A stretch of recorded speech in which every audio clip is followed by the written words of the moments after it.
I imagine he wanted to read it love stories. Yeah, or rip its guts out and eat them. But that's the same thing, isn't it? That's true.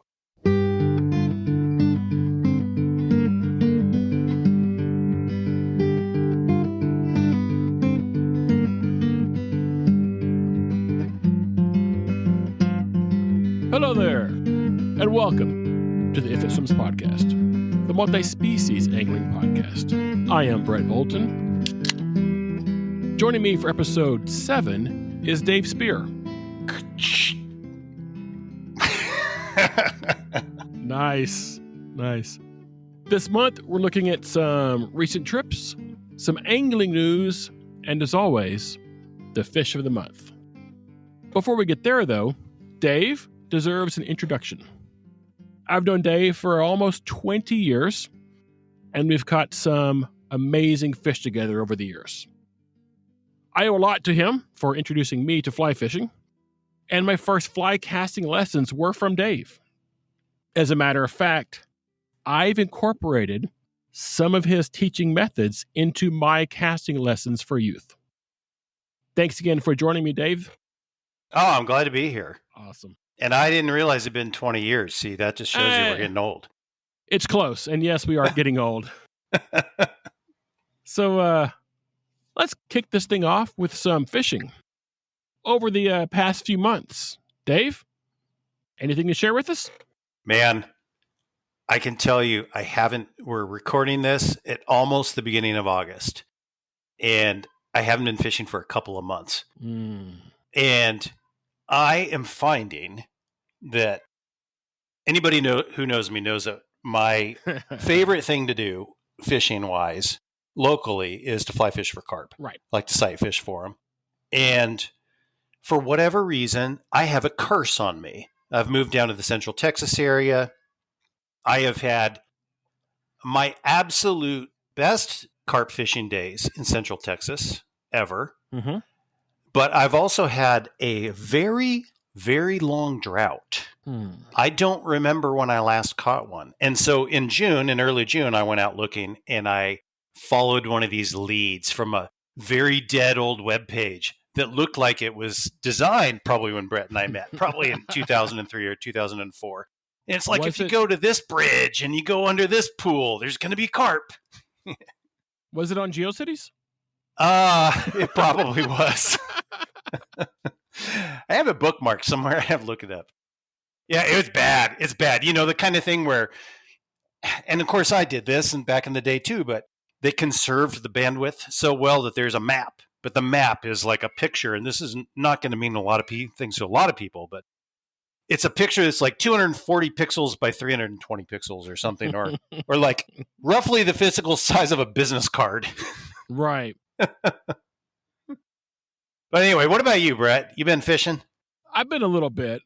Last weekend, and again, believe it or not, this morning. Oh, nice. I went out and you're gonna love it. Went fly fishing for carp. Oh! Well, I hope you had better luck than I did. I did. My son and I are going to Florida in a couple weeks to fish for stupid fish. Like Oscars, peacock bass, other weird cichlids, knife fish. Best Buy parking lot type stuff. Yes. I'm into it. So he hasn't fished in a long time, so I've been, quote, training him up. Yeah. So the last step was we went up to some flats to fish for some carp, sight fish for them. He doesn't fly fish. So I tied up my carp flies on some jig heads. Uh-huh. I always wondered if it would work. But he was able to land 3 or 4 on some fairly lightweight spinning gear and had a blast. Yeah. I took my 6-weight, managed a few carp as well, along with a bruiser freshwater drum. Oh, nice. Which is super cool. And I know they're up there sometimes, but this thing was 10, 15 pounds. Just a lump. Oh, wow. Luckily, they don't fight for very long.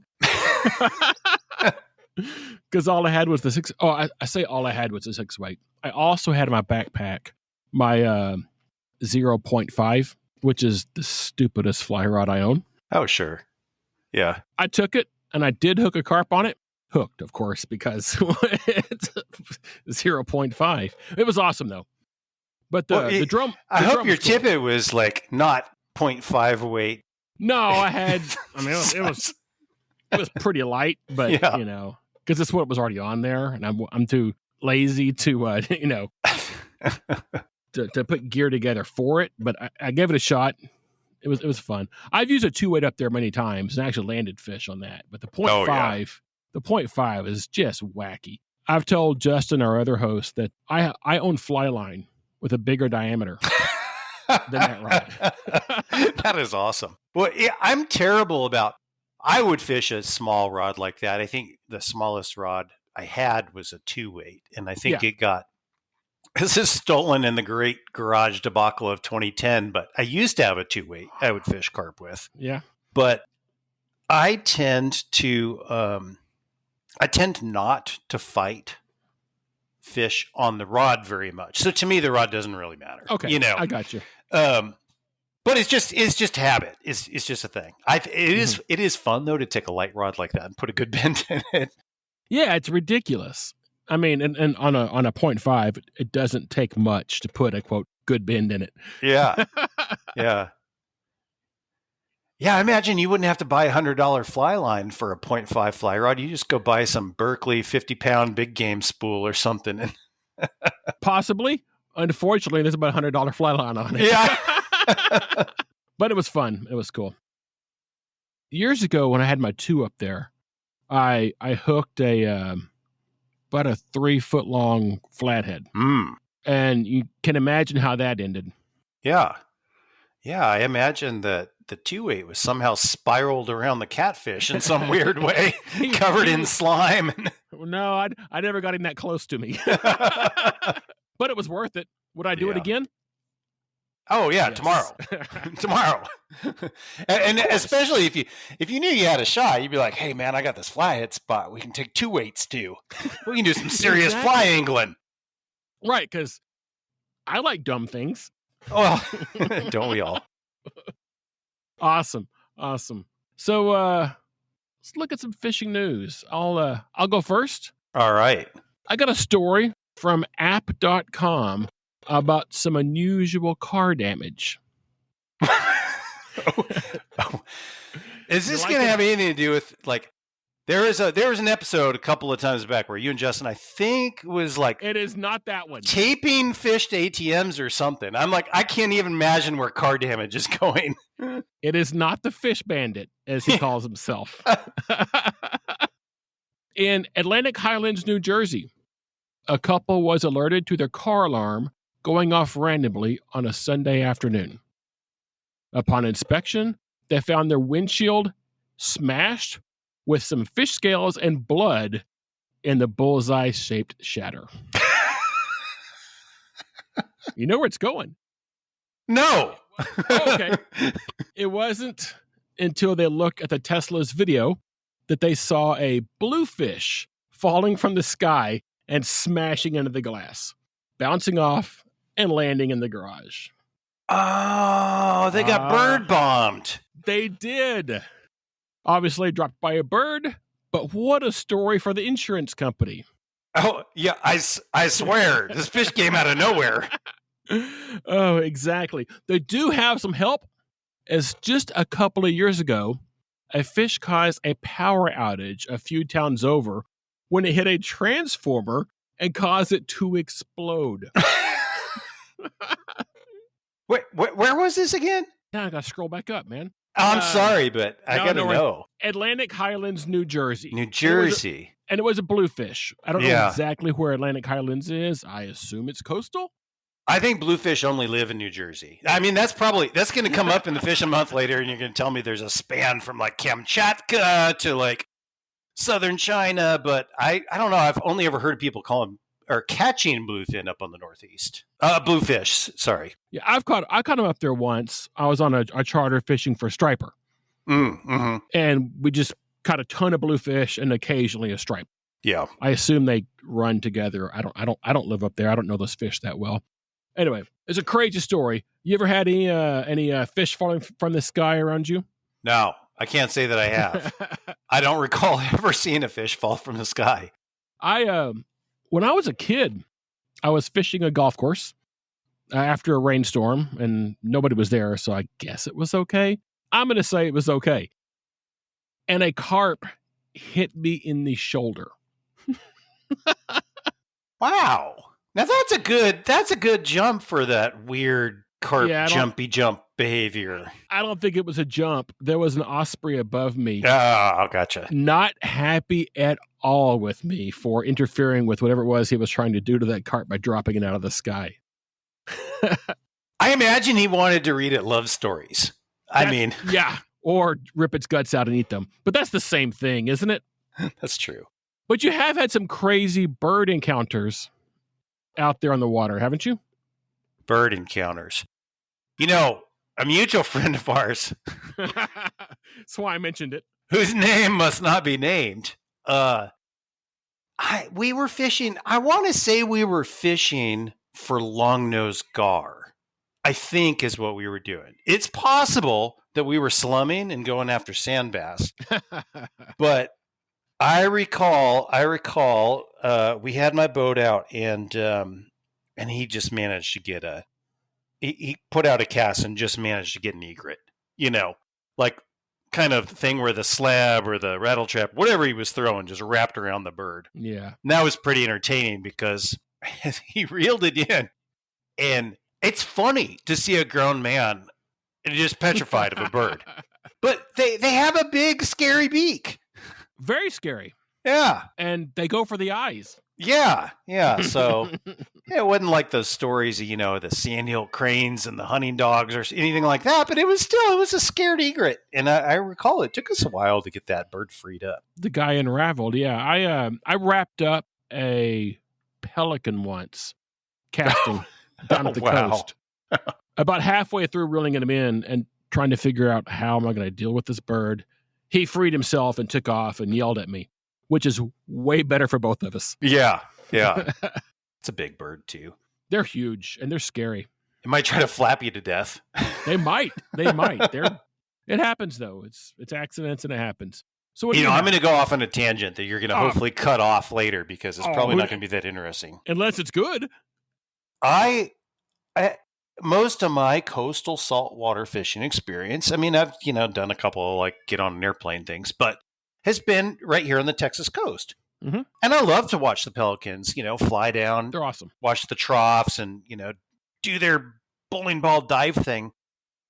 And my wife and I went to Florida a couple of times now. I've been out there 2 or 3 times now for different reasons. And it is surprising to me. I don't know if we have a great brown pelican population in Texas or if they have a poor brown pelican population. There's like no pelicans. Really? Yeah, we went and did a trip for a week, and I think I saw pelicans once. So anyway, there's your tangent for the day. Sure. I don't recall seeing a pelican in Florida myself. Plenty in Louisiana. Yeah. Plenty in Alabama and Mississippi. Yeah. And also haven't fished the northern Gulf in Florida either. I've only been down, where the pretty water is. Yeah. So what'd you find for news? I found 2 things, and I'll lead with the one that I think is more interesting. All right. There is a fish called an escalar, and like sometime recently, I didn't get an exact on when this was. The story was about a week ago, but 40 miles off the coast of Hatteras, North Carolina, some people are fishing deep, and they were fishing at 9,000 feet. Okay. What? Yeah. I don't know what they're doing fishing at 9,000 feet, but they catch this fish called an escalar at only 200 foot down, like a multi-line drop rigs type setup or whatever. Sure. Right.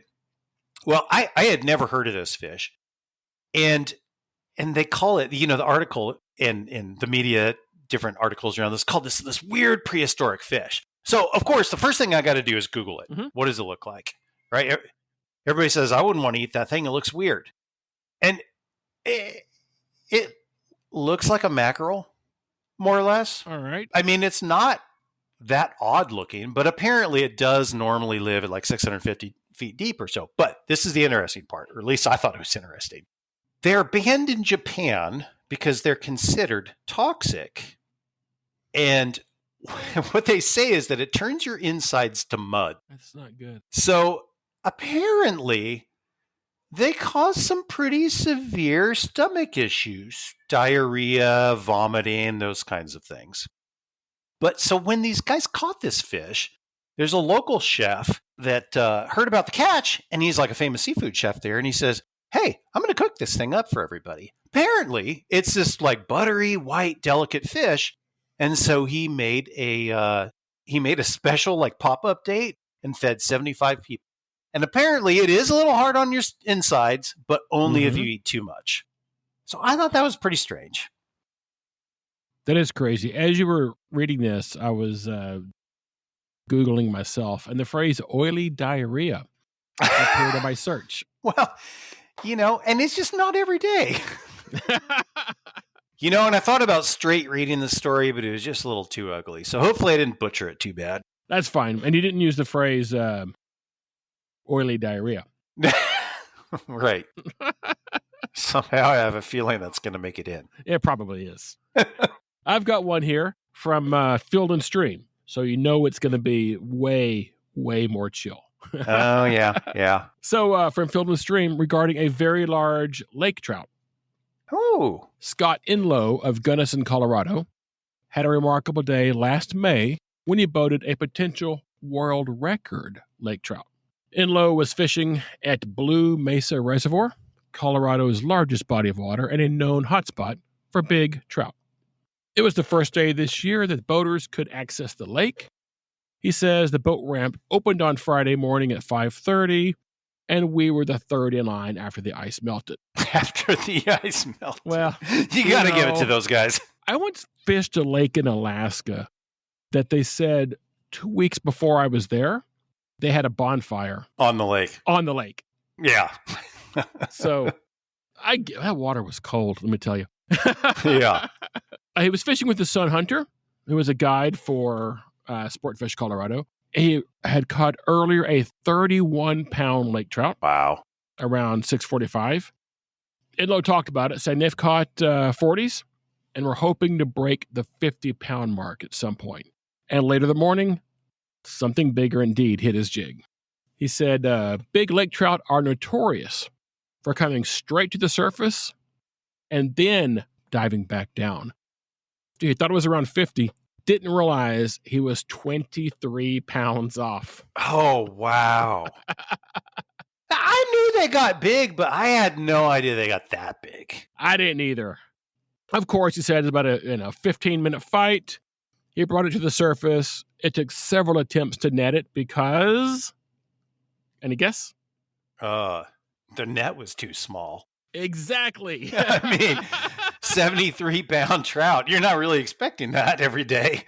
Inlow immediately knew he wanted to release the fish, as he does with all these big ones. But the fish was too big to fit into his live well. Yeah. And it says he was able to fit its head and gills in the live well. See? While they got their gear ready to measure it and stuff. Turned out at 47 inches long with a girth of 37 inches. Wow. Yeah, it says the fish broke their first scale. The second one put it at 73.29 pounds. That is a big fish. That's a ridiculous trout, isn't it? I mean, it's huge. It's huge for a trout anyway, of any kind. But that's just a big fish in general. It's a big fish in general. To be perfectly honest, I don't know that I have caught a fish larger than that, or even that large. I don't know. Sharks? There's possibility. Yeah. There's a possibility that I've hit the 70-pound with either like tarpon or shark, but right. But no one weighs tarpon. Yeah, well, yeah, exactly. It does say that after they caught it, weighed it, photoed it, released it, they decided to call it a day because it ain't getting better than that, is it? Yeah. That's it. Yeah. Put your gear away. We'll try again next season. I know you spent a bit of time, Dave, chasing records purely recreationally in Sure. the past. Sure. What about Lakers? You ever caught any? I did catch some small lake trout. I spent a couple of summers living in Minnesota. Okay. And ironically, I grew up in Montana, but it was Minnesota that I learned to fly fish. It was actually, yeah, I didn't, I certainly enjoyed, my dad and brother and I would fish a little bit here and there, but it was not a big thing. Like it was something we'd do a couple of times a year. And it wasn't until I was living up in Minnesota one summer that I got the bug. But I did catch a couple of lake trout there, but that would have been conventional fishing, and they weren't very big. We just, it's Lake Superior. You catch all kinds of weird stuff. Lake trout, humpback salmon. We're trying to catch the big brook trout, right? I can't even remember what they call them. Is there such a thing? Yeah, there's some they go by a different name, but they're basically okay. You know how there's steelhead that are basically trout, but they're kind of like call them salmon. They've entered salt water and gotten weird. Yeah, and then they come back, but they're basically a salmon. There's a brook trout. There's basically a sea run brook trout, and they get a little bit of a different name. Okay, I see. That's cool. I've never caught a lake trout. I've never even fished where there are any, as far as I know. Yeah. Eventually, but if I get spare time, I'm going to fish for stupid stuff. Right. Hey, Dave, you up for playing Fish of the Month? Yeah. All right. Feel free to play along with us. Our Fish of the Month this month ranges throughout the eastern U.S., north into southern Quebec, as far south and west as the Rio Grande Range in Mexico, Texas, and New Mexico. This equates to the largest range of any member in its family. This fish is one of 4 extant species in their genus. As per the IGFA, the angling world record is 43 pounds in 2017 from Texas, after the IGFA removed an invalid record. There are not a lot of nicknames for this fish. Did you say 43 pounds? Yes, I did. Okay. You have a guess already? No. Okay. You could have. It's not a, it's, wait a minute. I have to make a guess. I have to make a guess. We're not talking about a walleye. No, not a walleye. So there's not a lot of nicknames. And unfortunately, the nicknames will give it away pretty fast. Yeah. But let's go. The bony pike. Scissorbill billfish, which is confusing. Yeah. Pin nose. And then it gets...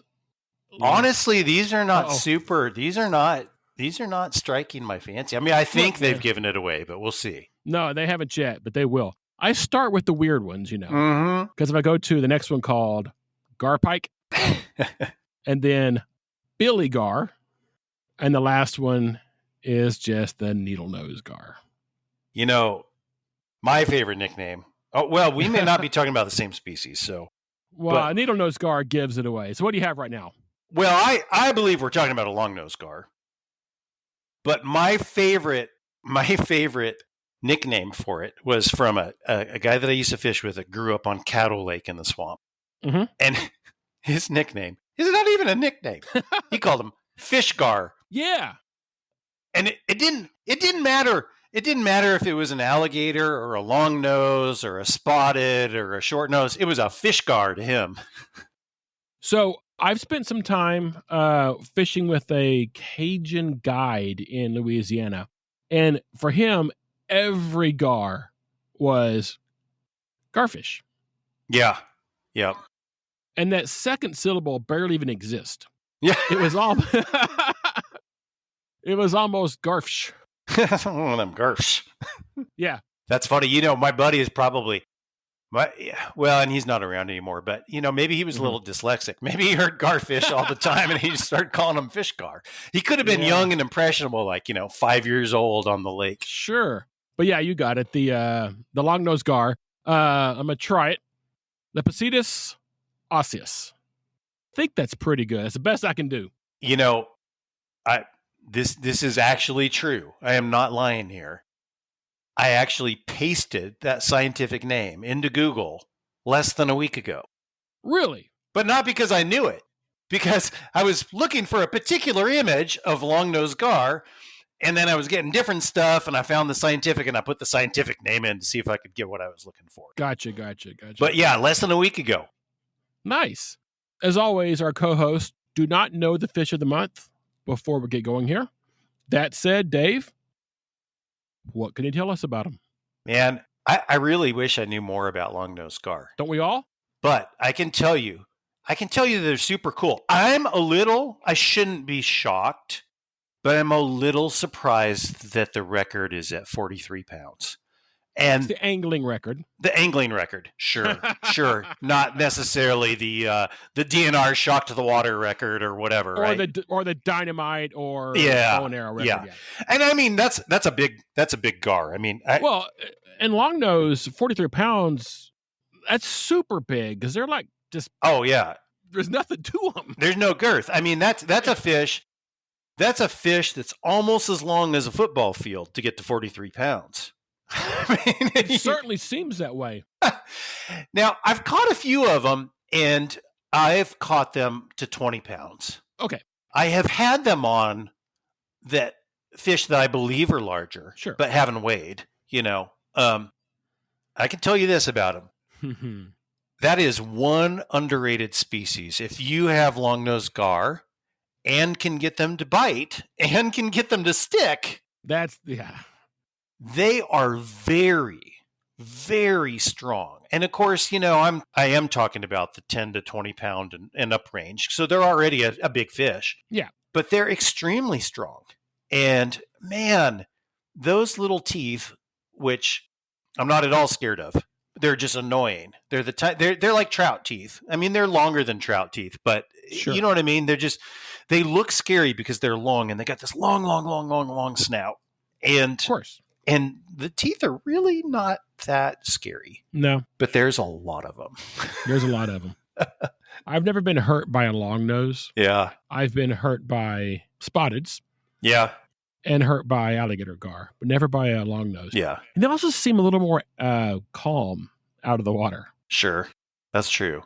Or maybe it's because their mouth is glued shut with a piece of rope when I get one in. Well, that's how I've mostly caught them, is on rope flies, fly fishing. Yeah. And do you put a hook on yours? I did early on, but and it's been a long time since I've done this, but if I'm actually targeting long-nosed gar, or if I happen to see one and decide I'm going to catch that, or I'm going to try to catch that gar, I will go straight with just straight. I make it look fancy. I mean, I epoxy a little fisheye onto it. I wrap the rope around a little split ring, so I have a place to tie my line. And, sure. it looks official, but it's essentially just a hunk of rope. Yes. That's cool. I believe I've caught them with you one trip. It's possible. I like to. Yeah. I used to spend a lot of time chasing them in the springtime.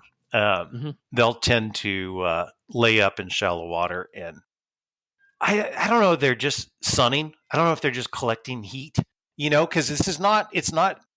I don't know that I've ever seen long-nosed gar spawn. I've seen plenty of spotted gar spawn, and there's a very particular behavior that they have. Right. And I don't think I've seen the long-nosed do that, but I've seen them just sun in the spring, and that seems to be my best shot at catching them. The ones I've caught more than that have been similar, but later in the year. Yeah. On coves on a river or just like backwaters on a river. And those will be sitting up there 2 inches under the surface. And they will, if it looks fishy, they'll eat it. Yeah. Well, one of the things that's interesting about long-nosed gar is that we hadn't talked about yet is that they gulp air. They can gulp air. They can. And so they will roll like a tarpon in the summer. Yeah. And there have been times when I've been on lakes where It's literally only been a couple of times, because there was one particular place I used to fish that I could always go find rolling gar. Mm-hmm. But no matter what I did, I couldn't get them to eat.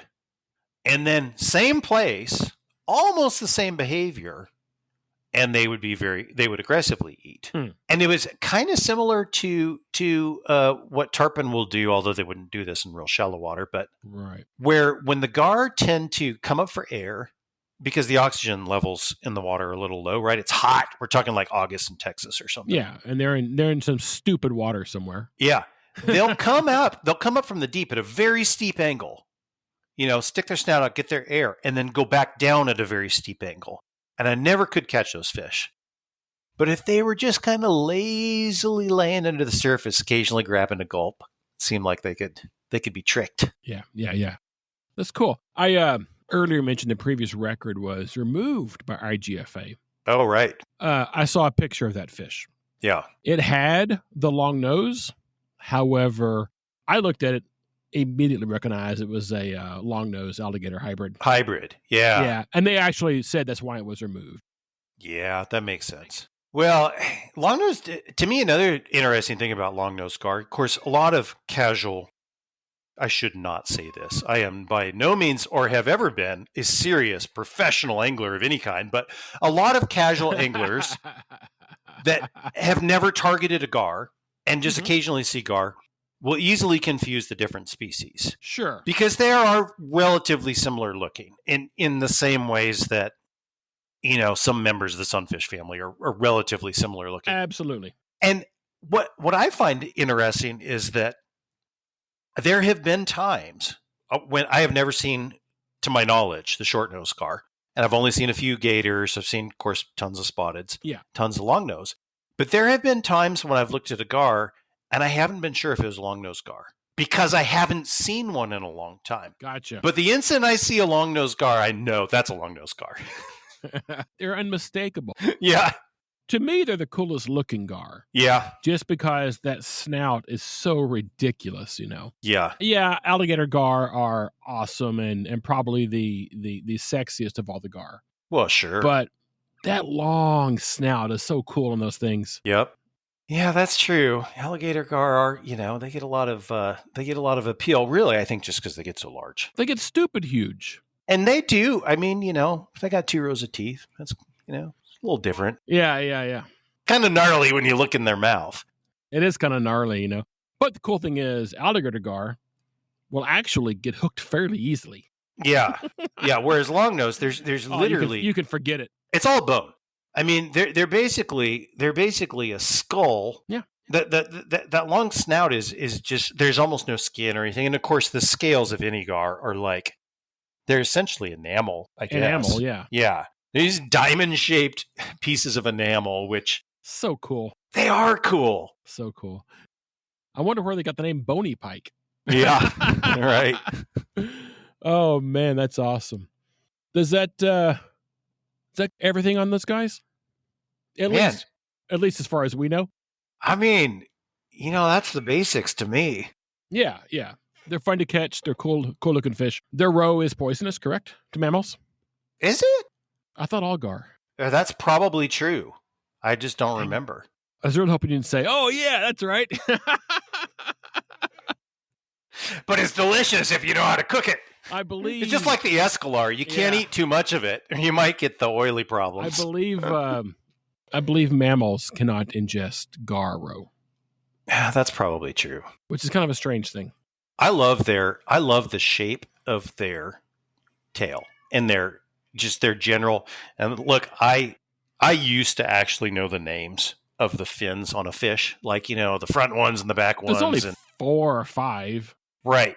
I don't know them anymore. Well, dorsal, but yeah, pectoral.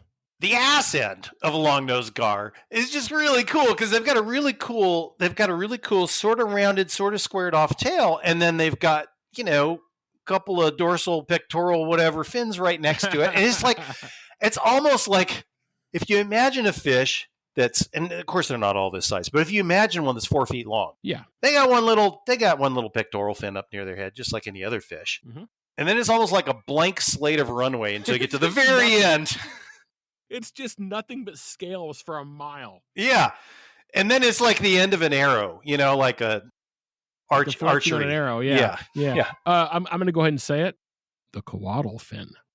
The caudal fin, yeah. Oh, wait a minute. I used to know that. Yeah. Yeah. Caudal peduncle? The caudal peduncle is, it's getting really nerdy, is the spot where the body thins down before. That's the last piece of meat you can eat. Yeah, it's the caudal peduncle. Caudal the peduncle. last piece of meat. Have you eaten a gar before? I haven't. I've heard they're great, but I just never have. Okay. Every summer, I say, this is the year I'm going to eat a gar. Yeah. And it's always, a spotted gar is my best bet. Yeah. I've never done it. I get one in the boat, I get it in my hands. This is the guy, and I just throw him back in because it looks like a lot of work. I don't know if my chainsaw's running right. You got to somehow get through those scales, and then the fillets are probably 1/8 of an inch thick, and 24 inches long. Yeah, yeah. So I guess that covers all those guys. Over the next few weeks, send in your long-nosed gar pics and stories to FOTM@ifitswims.com. Pics may make it to the webpage, and stories are likely to be read here. Before we head out, Dave? Yeah. Anything else for us? Man, I think we covered everything. Let's see, some stupid fishing trips, some ridiculous fish falling out of the sky, and long-nosed gar? Yeah. That's everything. Yeah. Awesome. All right, then. Thanks for hanging out with us. Please subscribe. And if you find any of this entertaining, interesting, or funny, spread the word. We are on the web at ifitswims.com and on Instagram at if_it_swims. All links to find us are available in the show notes, along with links to items covered this month. Our music was written for us by Dallas artist Jeff Hewitt. Join us next month, and as always, we will see you out there.